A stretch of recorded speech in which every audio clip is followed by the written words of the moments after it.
Warning, this podcast may change the way you think about business, entrepreneurship, and money forever.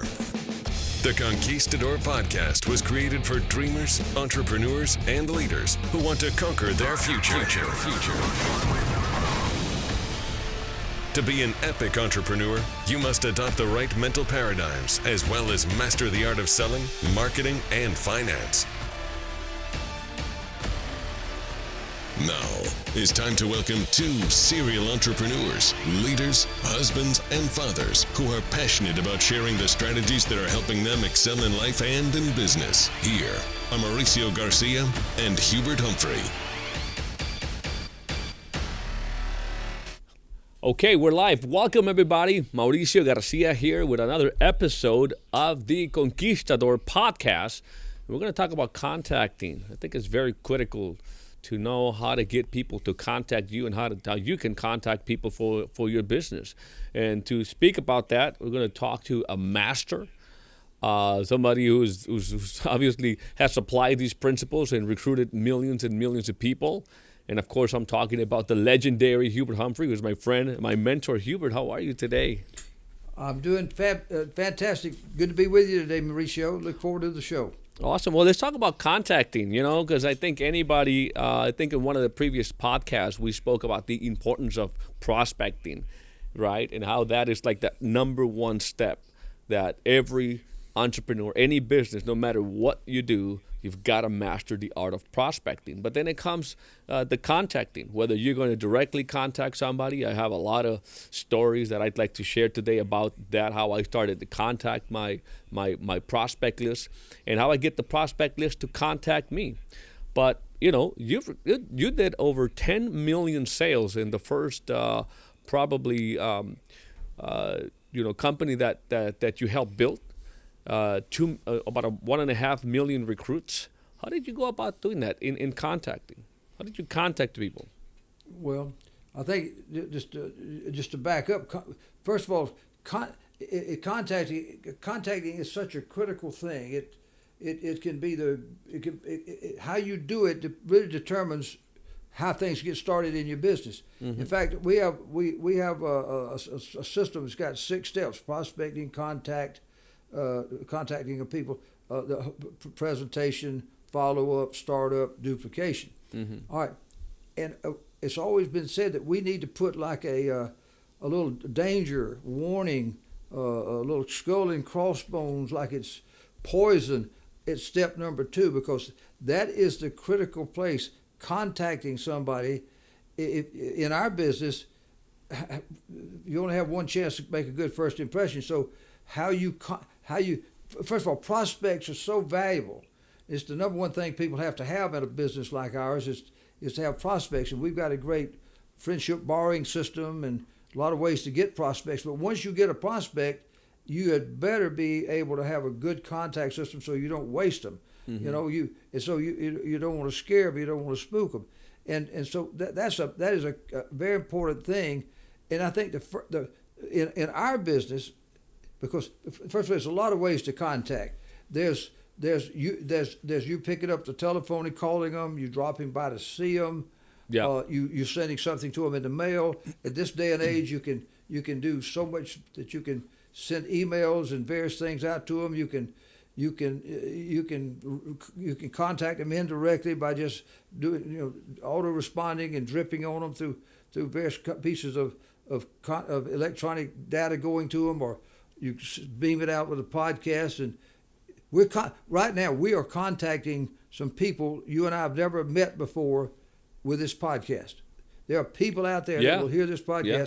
That is a form of contacting. So we got to make sure that what we're saying right here has to be good and give value and hopefully arouse curiosity and hit the good greed button. I don't care whether it's one of the guys we've recruited that's going to be an entrepreneur in our business, and we've got his prospect list, and one of my leaders is going to get with him and help coach him and help make the prospects, and invite them to, let's set up an appointment, get you on a webinar, get you down to the office to an opportunity meeting where we give you an overview. Whatever it is, whatever shape you're taking to contact, you need to first understand the nature of the people you're contacting. I call it understand the nature of the beast. If you are going to be a great hunter and you're trying to contact some deer in the forest, if you're trying to hunt big game in Africa, if you're trying to be a great fisherman and you're trying to contact some fish, you need to know the nature of the beast so you don't spook them, that you don't scare them. Great concept. And as human nature, you need to know a few basic things about them before you contact. That's the first thing I would say. Hey, get into it, because I think that if this podcast is going to be even more valuable, is speaking a little bit about what is the human nature. Because I made a lot of mistakes in my early career as I was making contact. I had obviously no money to do radio, TV advertising, so I had to personally contact people. And it wasn't until I learned some of the human nature principles when I started having a lot of success making those phone calls. But what are some of those human nature principles that you teach in the system? Well, in our leadership format system manual that we teach people about all of these steps from prospecting, contacting, right on through to team building, that we start with a little section in there called "Become a Student of Human Nature," and it just to summarize it. First of all, I took myself many years ago as I was a laboratory animal that I experimented on. I said, I'm about like most all people. There's only 10, 15, 20 different kinds of personalities and really in the world, and they just replicated millions and millions and millions of times over and over. And we all got some common things. I said, what's the most common things about human nature, no matter where you're at in the world? And then I asked myself, if somebody was going to contact me, approach me about an opportunity, an idea, or whatever, and they're going to look like I'm looking. They're going to dress like I'm dressing. They're going to act like I'm acting. Their voice is going to be like my voice, and they're going to say the things out of my mouth that I'm going to say. How would I react if I saw myself coming at me? And I always took that picture, and it made me stop and think a whole lot more about make sure I'm saying the right thing. So here was sort of the common traits that I saw. One is that these are sort of 10 things that I said. They're quick to jump to conclusions. Just remember, the human being wants to jump to conclusions. They're busy. The intellectual part of you, if you're aiming up here, it's just going to get cast aside. It's just like an email or something comes and somebody just hits the delete button, the trash button, the junk mail button. And that's what happens in life. Boom. They just push it out. So you've got to make sure that you know that. So if you know people are going to jump to conclusions, let's don't give them anything that they can jump to conclusions about. So number two, most people are skeptical. Most people are skeptical when if something's too good to be true, it's probably too good to be true. And most people are skeptical. I call it the mini shaft syndrome. Most people have already been had a few too many times, and so they're skeptical. So you got to know that. And then third, people procrastinate. It's a tendency that most human beings have. They like to put things off. You and I joke about it's the manana syndrome. Put it off to the manana. Yeah. They want to put it off. And another one, a couple of positive things is that most people are greedy. There's good greed and bad greed, but most people have got good greed. They would like to make more money. And secondly, people are curious. Now, I always tell people, I kind of jokingly say, up here on your collarbone, these two little bones right here, those are actually control buttons. That's your greed button and your curiosity button. And if you learn how to activate their curiosity button and their greed button, because they have one, you're gonna win. If they smell money, that the greed button is gonna hit. And if you be careful about dispensing information, see, too many people can mistakenly think that the approach or contact is the presentation, and they'll get trapped into the guy starts asking them on the phone, what is it, and the minute you start answering a bunch of questions, you're giving the presentation on the phone when you're supposed to be contacting him, And the next step was the actual presentation. So where you got a better environment, you got a better somebody else that knows more than you probably if you're a trainee that can give the story. And the scenario of disaster is right there at number 2. They get trapped at contacting and get sucked into doing number 3 at the number 2 step. You understand it? So contact is just to arouse curiosity. You're a magnet trying to pull them over. You're trying to lead them over to a place where they can get a good picture, and then so that's number 5. Now number 6 and 7 are kind of the negative tendencies we have. Most of us don't think that we can sell. We don't know anybody. We can't do that. Most people don't like a salesperson coming to sell them. I found out a long time ago, Mauricio, that everybody wants to buy things because it's fun buying things, especially if you got some money. It's fun to buy things, but nobody wants anybody to sell them anything. They want to buy something, but they don't want somebody selling them to. That's just a tendency, especially if it looks like you're an insurance agent or something coming to the house. The last thing you want is even though you need it, you the natural part of you resist it. So people don't think they can sell. They don't like to be salespeople. Now people would like to be their own boss. Everybody that's at work dreams of, man, I wish I could fire my boss, and I wish I could be my own boss. And also another thing is that they would like to be in business for themselves. They don't even know what that means. You and I know that being in business for yourself is a big deal, and most people are not going to be able to cut it.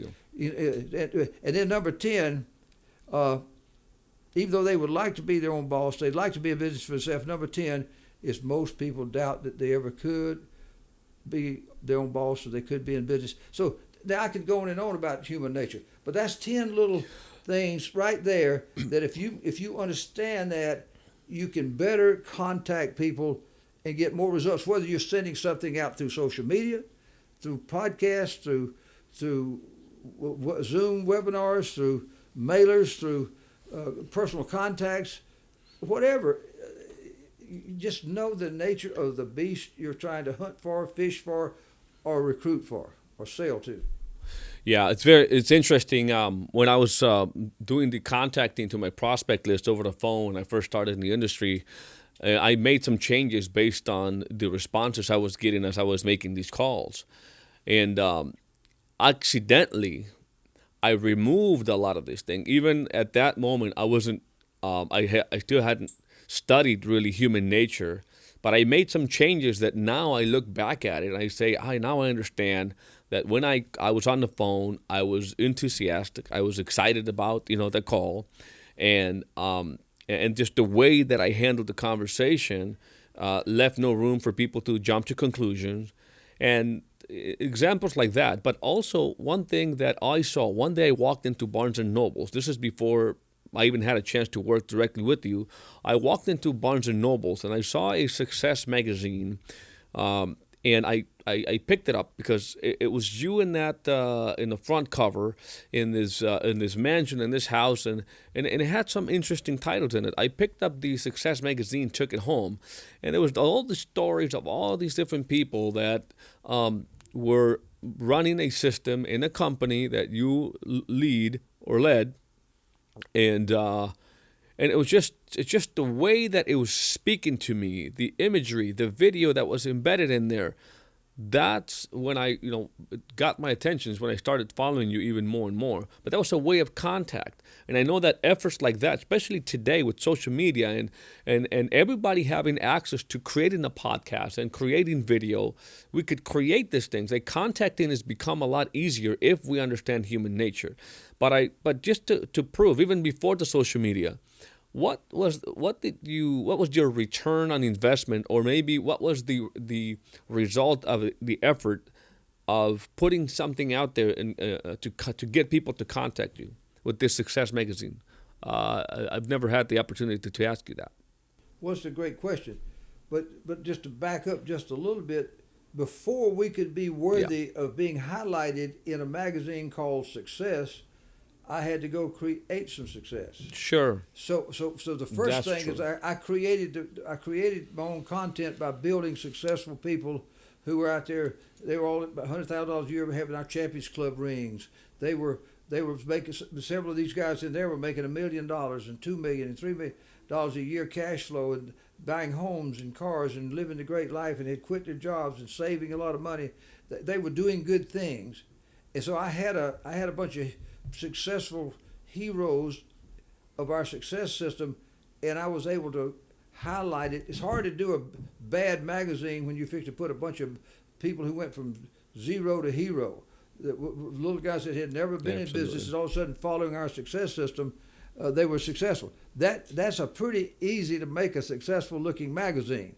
And so that's the first thing you got to have, because right now the world is flooded with all this modern technology. Everybody in the world can come up with a podcast and can come up with a blog and come up with this and that, and everybody's out, and it's just a Red Sea, bloody, muddy waters out there all over the place. And so even the good things that are going to go out there really have to be sharp and crisp today to get through all the noise, so that the right message can get through all the lesser messages. So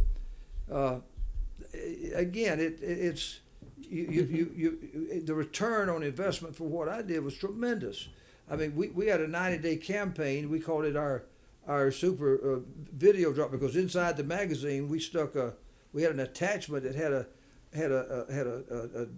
DVD in there that was that you could play, and it showed a lot of the history. It showed people me talking, and told a lot about our opportunity, and that little 5 or 6 minute story was in there, and I think you pulled that out and looked at that too, in addition to reading the magazine. And so we called it our video drop / magazine drop, and with our guys being armed to go out and just see that to all their prospects and getting, we could take brand new people in a highly regulated industry that they didn't have to be trained to sell a dream. You had to be trained to go get a license or sell financial products, but you didn't have to have a license to sell a dream. There's no dream commissioner. There's no dream exam. So everybody wants a dream. So and I didn't want our people. I didn't want greenies going out there and setting up a scenario of disaster. So the video drop was a perfect thing. And now we call it the virtual video drop, because we teach our people today to have little nuggets that they can just boom, they can just send over, just send over through email or some contact system on their computer, and get on phone with them and have them hit a link that you've sent them, and boom, you're right there doing a Zoom or something with them instantaneously, and you're controlling what they're seeing there instantaneously. So we have a modern version of that, whether it's a real magazine going out there, but we give them something of value. And even on our video drops, when we send a message out, they've got to listen to it, because we've got it timed to where it will expire in like 24, 48 hours, this message. So if you're going to look at it, you better look quick, because boom, it creates an urgency, a deadline. So if I give you a contact or give you information, it needs to have a deadline to create urgency where they've got to respond. And the more urgency you seem to create, it makes it seem like your opportunity is more valuable. Absolutely. People respond.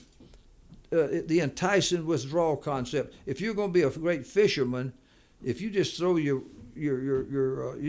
cast your hook over into the water and you just sit there and you don't ever move, these fish are smarter than you think they are. They see that over there and they say, what is that? That's great. I'll check that out. That's one. And it just sits there and it looks like it's never going to move. I can get to that later. But if all of a sudden you're wiggling it, it's moving around, it gets their attention, then all of a sudden you pull that thing out, and then boom, you recast over here. Then the fish says, well, look, there it is again. And then all of a sudden you take it out, you cast it over here. And that fish is going to realize that that's not going to stay there long. At some point in time, you're going to entice them, and you might catch a big bass or something who's going to say, well, if I don't get that bait now, it's going to be gone. Look, it keeps moving. So now I'm really over dramatizing and taking some liberties with how fish think, but you understand the entice and withdraw, and that's what you got to do. That's what you got to do with people. You got to create this feeling that, look, I'm looking for just the elite people. If that's you, you're going to respond, And if not, we go on to bigger and better things. There's a limited time. There's a limited seating at like the Conquer event. There's Right. limited prime seating. Limited. You got to hurry. A lot of those seats are being sold out, and people are missing some of the great things that they could have on those packages.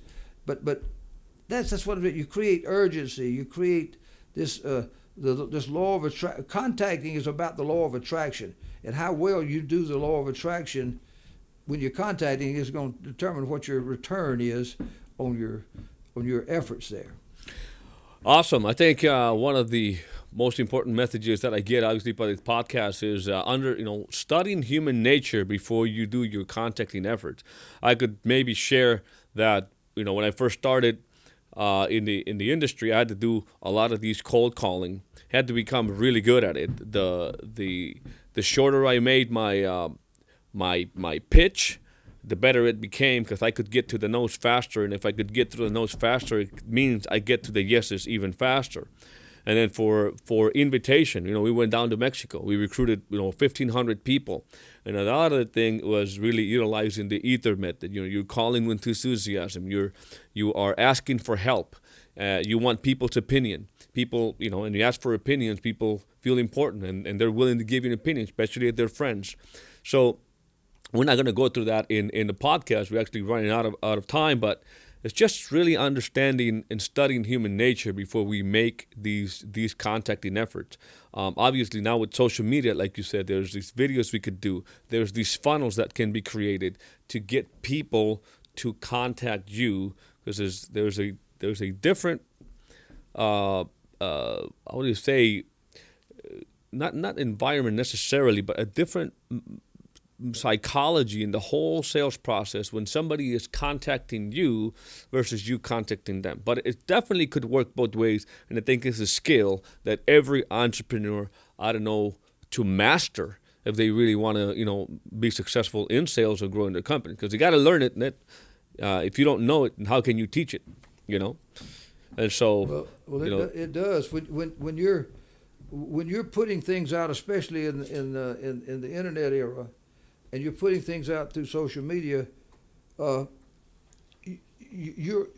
only thing you do is put it out there, and you're waiting for somebody now to contact you. So that whole side of the equation is critical when you're doing that kind of contacting. It's one thing if I'm contacting you live, or I'm calling you, or I'm sending you something, or dropping by to see you. I'm there talking to you. I've approached you. Here's what I'm either asking for your help, or in most of my contacting with people, even though I was aiming at them in my mind, I know enough about human nature to know that I wanted to take no out of the equation. Mm-hmm. So I would just sort of do an indirect approach. I'd say, I'd go contact Mauricio, and I'd say, Mauricio, listen, I know you're busy and everything, but man, hey, I have found a tremendous opportunity here, and I'm looking for some great people to talk to, and the people that are people that would respect you. They're the kind of people I need to meet. And man, I would love for you to be able to refer me to some of those people, and to be able to do that and everything, and so I would do that. And what's happening? He can't tell me no, I don't want to do it. I don't want to join because I didn't ask him. I took no out of the equation.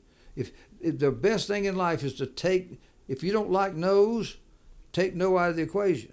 Where the guy can make it makes it simple. And guess what? After a little while, I'll say, wait a minute, Mauricio. But before you can probably refer me to somebody, I forgot. You probably need to know a little bit about what we're doing. Hey, look here, look at this link right quick. Let me show you this right quick. Mm-hmm. And all of a sudden now, I've given him the cover. He doesn't have to get ready to object to me. He's looking at it now. He gets to see what we're doing. He gets this. I'm hitting his greed button and his curiosity button. And then I say, those people that you're going to refer me to, man, I mean, you're the one that ought to probably be in this thing, and we'll let these people be a part of your team. So anyway, it's an indirect approach. I found to be by far across the board for the most people. When you're bringing in a lot of new people, the most people can succeed and survive contacting if they learn the indirect approach. And it's you're gonna catch more fish. You're gonna shoot more game, you're going to recruit more people, because you understand what human nature is, and you handle it properly. And so contacting is everything. And I would have to say that in our business, where we're bringing in a lot of new professionals, new people in who've never been in business, the leaders that take the second step the most seriously and make sure that they or one of their people matches up with that person and handles the contacting with a new person, success is tremendous. The guys that are lazy and just say, well, listen, you got that list, we got a meeting tomorrow night, get them over there for me. You send a brand new greenie who's never done this before, trying to call somebody they don't know about human nature.